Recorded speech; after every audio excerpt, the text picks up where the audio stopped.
नमस्कार मित्रों, दूरस्थ एवं मुक्त शिक्षा और संस्कृति की आवाज ये है उत्तराखंड मुक्त विश्वविद्यालय का community radio hello Haldwani 91.2 megahertz की फ्रीक्वेंसी पर आप इस रेडियो को सुन पा रहे हैं। हिंदी दिवस पर साप्ताहिक श्रृंखला हमने शुरू की है। आज 7वां एपिसोड उसका लेकर आए हैं और आज हम सबसे रूबरू हो रहे हैं द्वाराहाट डिग्री कॉलेज में गणित विभाग में associate professor doctor Narendra Singh Sijwali ji. एक नेक दिल इंसान हैं, बच्चों के चहेते हैं, बहुत अरसे से पठन पाठन का काम कर रहे हैं। पूरे लॉकडाउन पीरियड में उनकी ऑडियो क्लिप्स ने जहां लोगों के अंदर एक प्रेरणा, एक उम्मीद की किरण जगाई, तो वहीं साथ में तमाम सारे बच्चों को पढ़ने में भी मदद मिली। बहुत लंबा परिचय है उनका। हेलो हल्द्वानी के साथ वो जुड़े हैं। अब लगातार उनकी आवाज आपको इस माध्यम के जरिए सुनने को मिलेगी।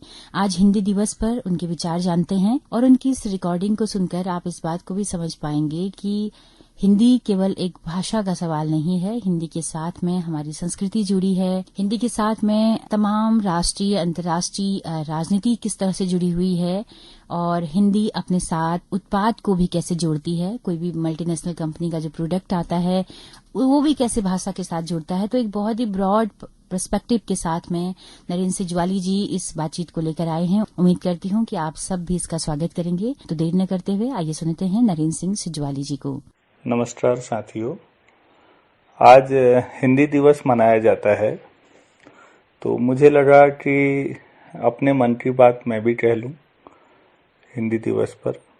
नॉर्मली मैं गणित का विद्यार्थी रहा हूं, तो एक्सपेक्ट तो मुझसे नहीं किया जाता, लेकिन जब हमेशा ये बात होती है कि हमें 1 साल में 1 दिन हिंदी दिवस मनाना है और हिंदी को आगे बढ़ाना है, हम सबकी जिम्मेदारी है, तो मैं कई बार ये सोचता रहा कि ये नारा तो हम बहुत साल से लगा रहे होंगे कि हमें हिंदी को आगे बढ़ाना है, हिंदी का प्रचार प्रसार करना है, तो फिर इतने सब जोर लगाने के बाद भी हिंदी आगे क्यों नहीं बढ़ पाई। तो आगे बढ़ाना चाहिए, ये तो अच्छी बात है, लेकिन हिंदी आगे बढ़ क्यों नहीं पा रही है, बल्कि हिंदी ही क्यों, थोड़ा सा अगर विस्तृत परिप्रेक्ष्य में कहूँ तो दुनिया भर में भाषाओं का जो विकेंद्रीकरण है, क्षेत्रीय भाषाएं हैं, वो सीमित होते जा रही है उनकी पहुंच। और अगर मैं और विस्तृत परिप्रेक्ष्य में देखूं तो ये सब तरफ हो रहा है। आप हो सकता है केवल भाषा के स्तर पे देख पा रहे होंगे, लेकिन मैं बाकी चीजों में भी देखता हूं कि विविधता सब तरफ खत्म होते जा रही है। अगर आप बायोलॉजी मतलब जंतु विज्ञान और उसके वनस्पति विज्ञान के छात्र हैं, तो आप बायोडाइवर्सिटी खत्म होते हुए ऑब्जर्व करते होंगे। अगर आप छात्र अर्थशास्त्र के रहे तो आपने गौर किया होगा कि बहुत सारे जो छोटे छोटे लघु कुटीर घरेलू उद्योग रहे, हमेशा से पॉलिसी और कुछ समय से तो सेकेंड वर्ल्ड वॉर के बाद तो जो बनते जा रही हैं, उसमें बाकी सब खत्म होते जा रहे हैं। कंपटीशन ऐसा होते जाएगा कि लास्ट में 1 या 2 ही बचेंगे। आप कोल्ड ड्रिंक ले लीजिए, आपको कोक और पेप्सी के अलावा तीसरा ब्रांड याद आता है? कोई नहीं आता होगा। आपको ऑनलाइन शॉपिंग करनी है तो फ्लिपकार्ट और अमेजन के अलावा क्या याद आता है? आप देखेंगे कि बड़ी कंपनियां जो हैं वो मोनोपोली की तरफ जा रही होती हैं और वो विविधता खत्म करते जा रही हैं। मैंने कई जगह पढ़ा कि बहुत सारी मतलब धान की जो हमारी किस्में थी वो बहुत लंबी वैरायटी रही है, लेकिन ग्रीन रिवॉल्यूशन के बाद आप महसूस करेंगे तो आपको लगेगा ऐसे कुछ ही है जिनका उत्पादन ज्यादा हो। मतलब ध्यान उन पे दिया गया जो बाजार में जिनकी कीमत ज्यादा मिलती है उनको लगाओ, उन्हीं को बेचो, उनसे ज्यादा कमाई होगी। ये जो भाव हमारे अंतर्मन में बैठा ना सब तरफ, वो बाकी जगह भी परिलक्षित होने लगा। वो भाषा में, संस्कृति में, डाइवर्सिटी किसी भी तरह की लैंग्वेज में, कल्चर में खत्म होते गया। एक रूपता लाने की कोशिश हुई।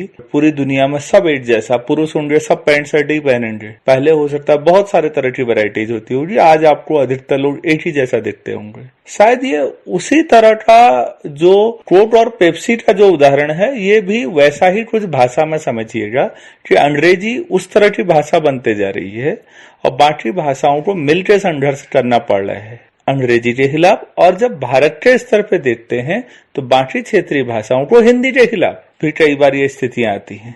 अभी भाषाओं के अलावा बोलियां जो हैं उनकी वैरायटी, उनकी डाइवर्सिटी तो एक बड़ा आप पूरे विस्तृत परिप्रेक्ष्य में देखेंगे तो एक समस्या तो ये है, आप कहेंगे कि आप भाषा की समस्या को पता नहीं कहाँ लेके गए।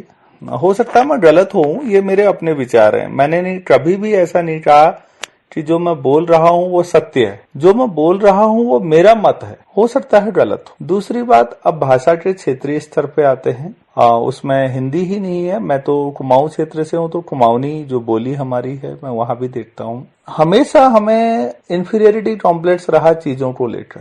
अगर मेरे पास कोई लोकल ब्रांड है और आपके पास कोई मल्टीनेशनल कंपनी का ब्रांड है, तो एक सामान्य सी समझ अधिकतर लोगों की है कि मेरे अंदर इंफीरियरिटी कॉम्प्लेक्स होगा, हीन बोध होगा, हीन भावना होगी कि यार आपके पास तो ऐसा है लेकिन मेरे पास नहीं है। मैं कुछ भी दिखाऊं बाहर से लेकिन अंदर से मुझे भी लगेगा। ये बात धीरे धीरे आपने देखा होगा 1991 के जो उदारीकरण का दौर रहा, उसके बाद कितना तेजी से फैली कि हम लोग सब सरकारी माध्यमों के विद्यालयों से पढ़े, हिंदी माध्यम से पढ़े, और हमें इस बात में हीन भावना कभी नहीं रही। आज आप देखिए हमारे सरकारी विद्यालय कहाँ पर हैं, और तथाकथित सो कॉल्ड अंग्रेजी के कॉन्वेंट स्कूलों की चाह में जो भी बेड़ा गर्क हो शिक्षा का, लेकिन जो हो चुका है वो आपको दिख रहा होगा। हम हिंदी हिंदी चिल्लाएं लेकिन वो हमारे बाकी चरित्र में भी दिख रहा है। ग्लोबल ब्रांड हमें चाहिए था, ग्लोबल ब्रांड भाषा के तौर पर अंग्रेजी थी। जैसे हमें फोन ग्लोबल ब्रांड का चाहिए था, एप्पल या सैमसंग का चाहिए था, कार ग्लोबल ब्रांड की चाहिए थी, साइकिल भी हमें बाहर के ब्रांड की चाहिए थी,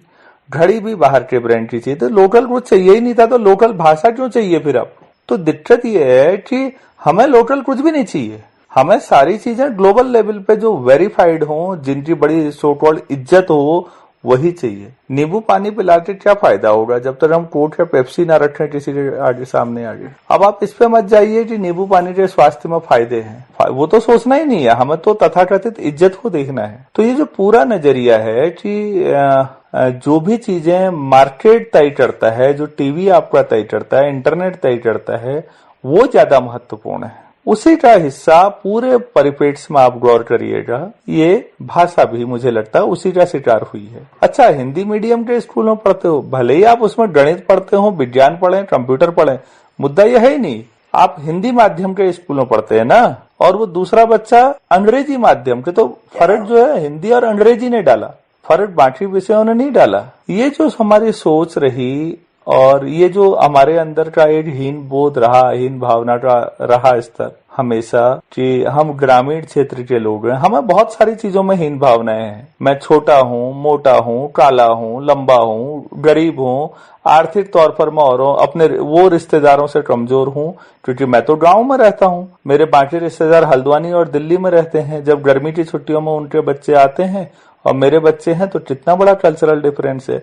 इस बात से भी हीन भाव है। वो लोग तो बैठ के खाते हैं, दुकान से खरीद के खा लेते हैं, मुझे तो खेती में मेहनत करनी पड़ती है क्योंकि हमने कृषि और या खेती बाड़ी या शारीरिक परिश्रम को भी इज्जत नहीं दी। तो जिंदगी में हमने जिन चीजों को इज्जत देनी थी, अगर मैं शारीरिक परिश्रम करता हूं तो मुझे सेल्फ रिस्पेक्ट का लेवल इतना अच्छा होना चाहिए कि मुझे खुद पे गर्व होना चाहिए कि मैं मेहनत कर रहा हूँ। और अगर मैं खुद नहीं कर रहा हूँ तो जो मेहनत कर रहा है मैं उसको इज्जत देना सीखूं। तो हमारी शिक्षा व्यवस्था ने ये कभी हमें सिखाया ही नहीं कि हमें इस पे गर्व करना चाहिए। हम गांव में रहते हैं तो हमें इस पे भी हम खुश हो सकते हैं। हमारे पास बहुत सारी चीजें ऐसी हैं जिसपे हम गर्व कर सकते हैं। हमारे बच्चे 65 डिग्री के ढाल पे इतना तेजी से चढ़ सकते हैं, उतर सकते हैं, पेड़ों पे चढ़ सकते हैं, उतर सकते हैं, जो शहरों के बच्चे कर ही नहीं सकते।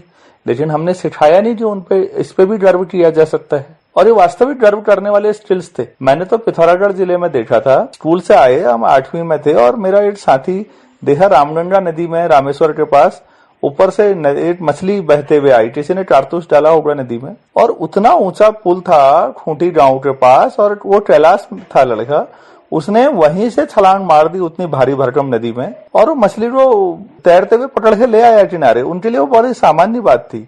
ऐसा स्टिल मैं पूरे शहर के बच्चों को ढूंढ के लाऊं, एक नहीं मिलने वाला।